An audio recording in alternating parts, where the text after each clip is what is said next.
So I do think this scandal should be more laser focused on the Democratic Party.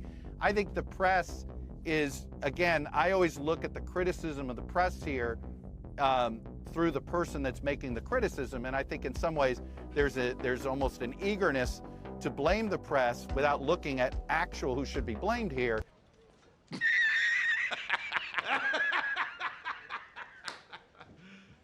You serious? I do think the media are culpable too, and I do think if it had been Trump, there would have been an absolute frenzy to get to the bottom of any cognitive issues if he was face planting. Is there a frenzy now, though, Piers? We've got a president. If I told you a president doesn't sleep at night and instead tweets crazy stuff in the middle of the night, would you wonder if there was cognitive decline? Would you I would say about that. Are they correctly covering this guy's manic behavior? Because his behavior in office. Okay, so I would say questionable. Hang on. Questions. Don't all talk at once. I would say to that, I've known Trump 20 years, and he's behaved in this kind of way for the entire time I've known him. In various, he used to behave like that. I heard that defensive Biden. In the Apprentice boardroom. I heard that defensive Biden, Piers. I've known Biden 20 years. He's always been misspeaking and stuff. So I'm just saying. Well, I would say the difference. I'm not going to go over my skis on either one of these guys.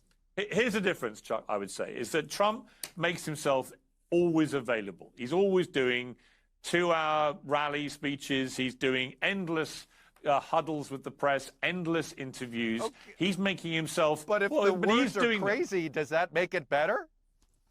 I think it's a different kind of thing. You could say that Trump's a bit crazy, but I don't think you see evidence of cognitive decline. There's not a lot of difference between Trump now than there was first time round in 2016-17. To me, watching him, I just think he's the same guy. So I do think this scandal should be more laser focused on the Democratic Party.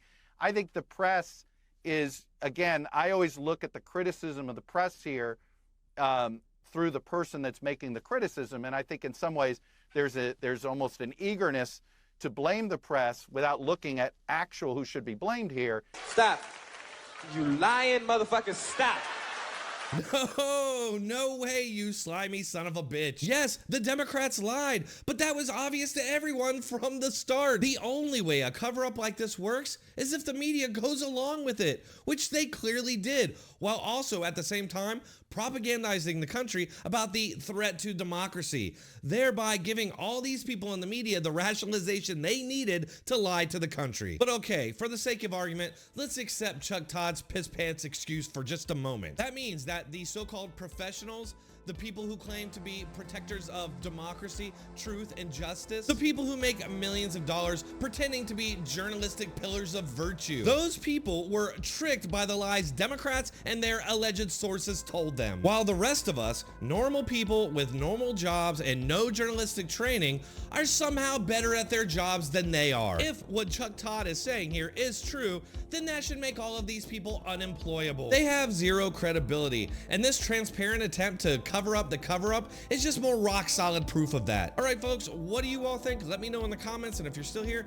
might as well hit that like button and subscribe. I do post on a regular basis, so make sure to keep checking back for more. Thanks a lot.